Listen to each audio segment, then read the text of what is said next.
Pues ahora el escándalo es que o las escuelas, o los maestros, o los estudiantes, alguien está fallando gravemente en este país.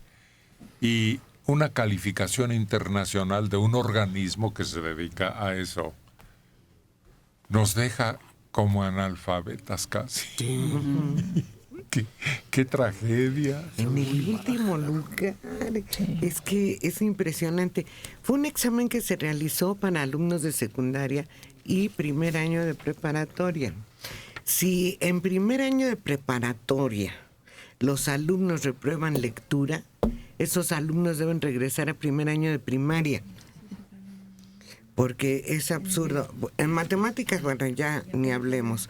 En lo que salimos ligeramente más altos, curiosamente, es en ciencias. Que yo supongo que en ciencias se refieren a física y química, ¿no?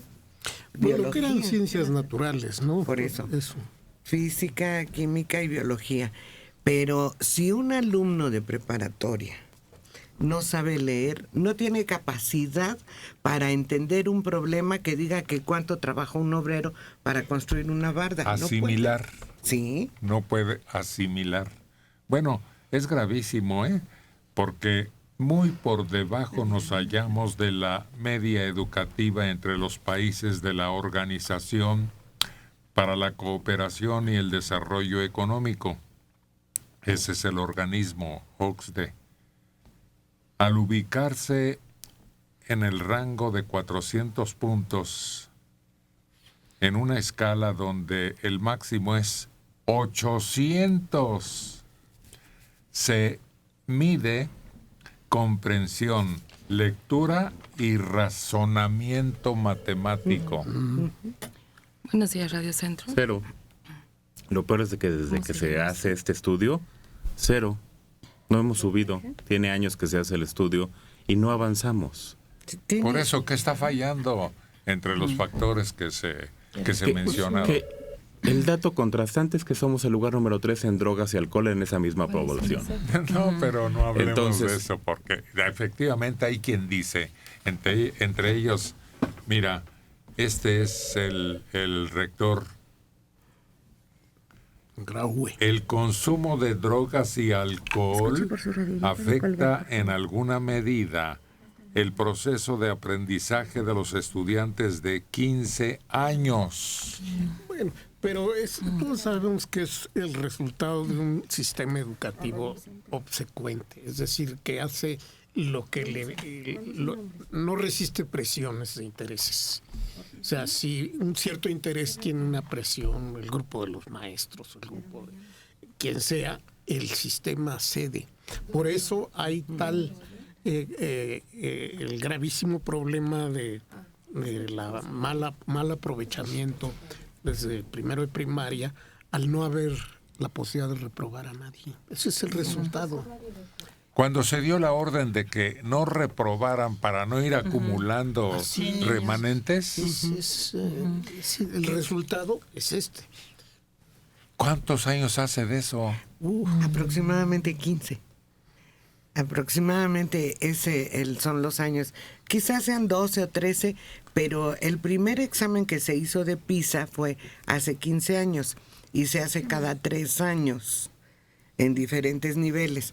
Pero sí, cuando empieza a relajarse la educación primaria, cuando se da la orden de que no se reprueben, cuando se da la orden de que a un niño no se le puede llamar la atención porque el maestro cae en un delito, cuando se relaja tanto la educación primaria que se permite que los niños falten, que los niños no asistan adecuadamente a la escuela, ahí es donde se pierde el control del maestro sobre el grupo.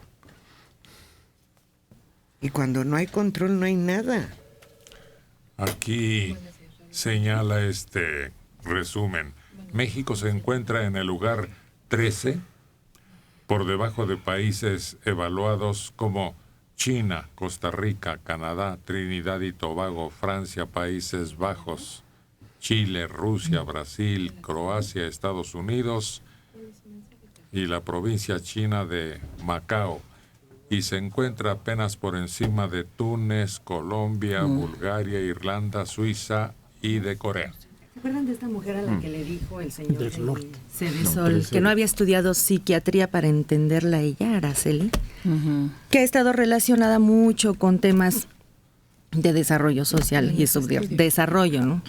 Ella explicaba precisamente eso, que dice, ahora se entiende por qué las autoridades, y pareciera una complicidad hasta con el INEGI que da cifras, catalogan a un muchacho que tiene, a partir de los 15 años, si tú tienes secundaria, ya no se te cataloga como pobre, y sí como alguien que tiene un buen nivel de estudios. ¿Cómo?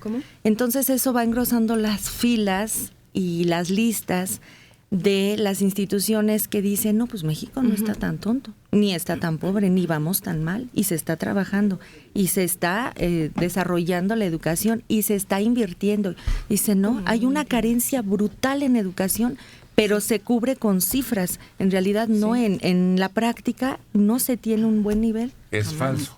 Falso totalmente. Y lo dice una autoridad que ha estado relacionada con eso desde hace muchos Pues este años. es el origen, precisamente.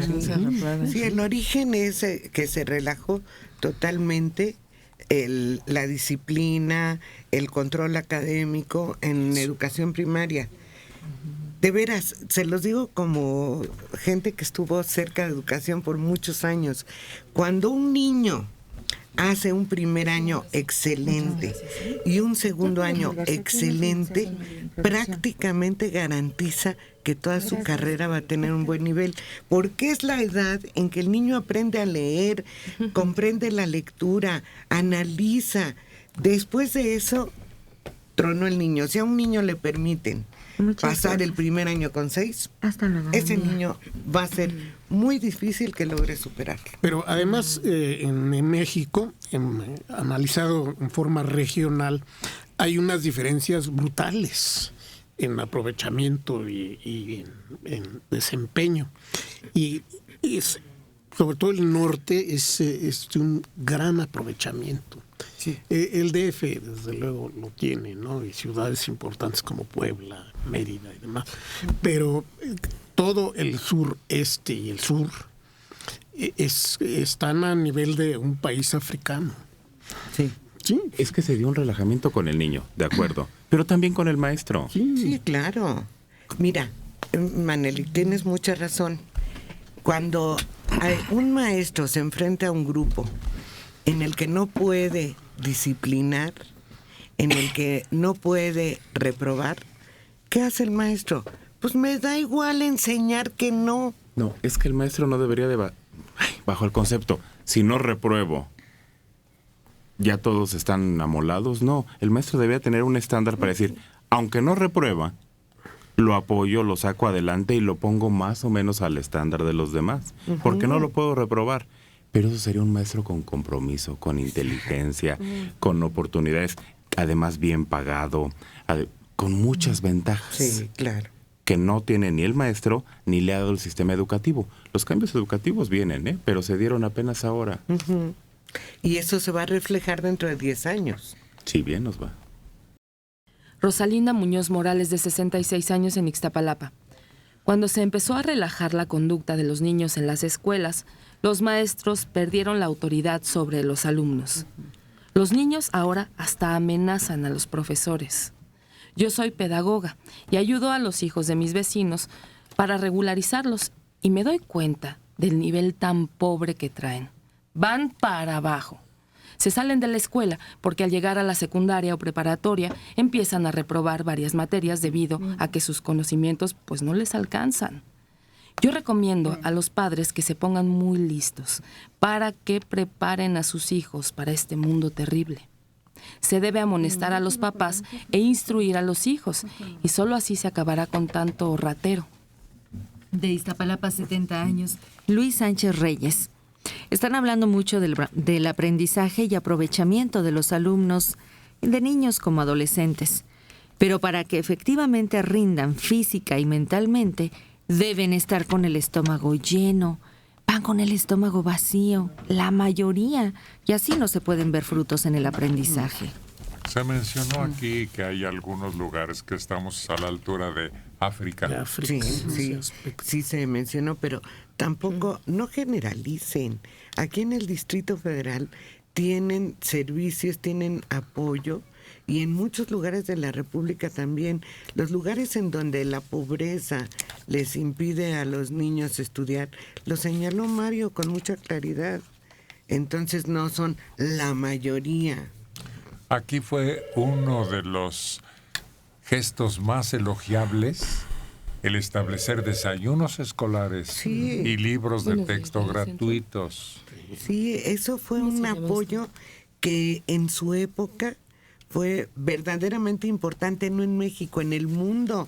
Llamó la atención que México ¿Cómo se llama pudiera estar en condiciones de dar ese apoyo, porque además el desayuno, que supongo que sigue siendo, pero era un desayuno suficiente para que el niño estudiara, suficiente, balanceado, que incluía proteínas, incluía fruta, leche. Era, y yo supongo que sigue siendo, no los conozco actualmente. El INPI lo empezó a Sí. sacar doña Eva Sámano. Y diario los distribuían en las escuelas, tempranito. El niño tenía que llegar 7:30 y le daban su bolsita, porque venían en una bolsa, Por 20 centavos. por 20 centavos. Antes de eso venía en una cajita de cartón que se abría. Esos no los conocí yo. Y yo estaba en primero de secundaria. ¿sí? Sí, debe, porque eso empezó, en realidad el apoyo en los desayunos empezó antes de doña Eva No, Sámano. mucho antes. Sí. Muchos años antes. Eva Sámano lo que hizo fue Avisan, modernizar y ampliar la entrega, porque se distribuían en todo el país.